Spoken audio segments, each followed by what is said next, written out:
Well, tomorrow, the first day of fall, is going to feel like fall, and I wanted to look back at just the last 10 years as to how often that even happens. Well, surprisingly, it was last year. Our first day of fall, it was 79 degrees for an afternoon high. Then look at the stretch of years where we had the first day of fall either in the upper 80s or low, and even at times mid 90s. So we had huge blocks where it didn't feel anything like fall. You have to go back, aside from last year, to 2013, where the high was 81 degrees. And it may be that tomorrow our high struggles to even get up to 80 degrees for an afternoon high.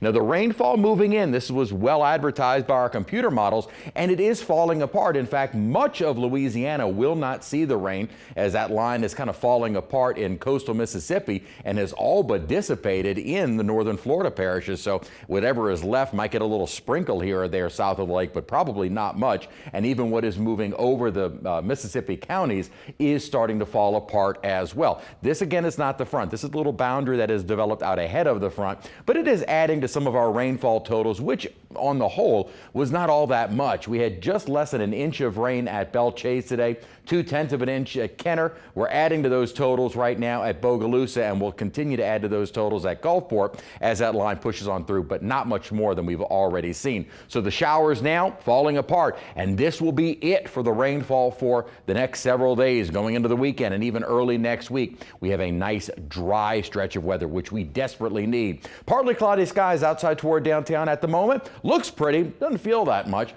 79 with a dew point of 75. Still feels like 83 degrees, but this is going to change overnight tonight. And today's high, summer wanted to go out with a bang with 91 degrees for a high. Our record on this date, 96. So above normal, but not a record.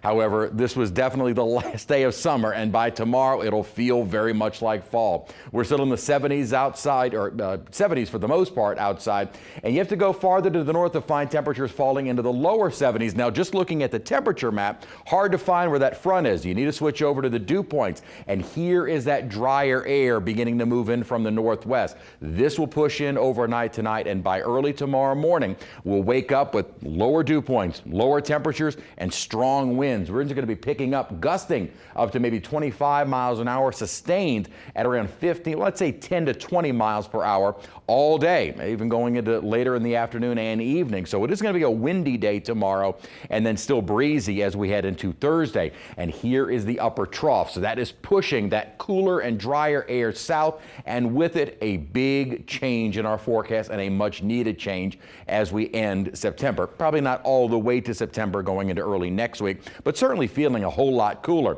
Now, tomorrow morning, as a lot of folks are waking up and getting the day started, we're already down into the mid 60s, low 70s. Might see those temperatures climb a little bit, maybe struggling to get up to 80 degrees, and then dropping rapidly during the overnight period. And by wake up time on Thursday, we're in the low 50s and low 60s. Quick check of the tropics. There is nothing that we're really tracing or tracking that is near us or even near land for that matter. The only area that we'll keep an eye on is in the central southern Atlantic that may try and move toward the islands as we get toward early to mid next week. So we've got a lot of time to watch it. And at this time, all of the computer models are indicating anything should stay away from the East Coast, the Gulf of Mexico, looking quiet through the month of September. So our last bits of summertime, or for the next several hours, by early tomorrow morning, feeling very fall-like. That'll take us into the weekend.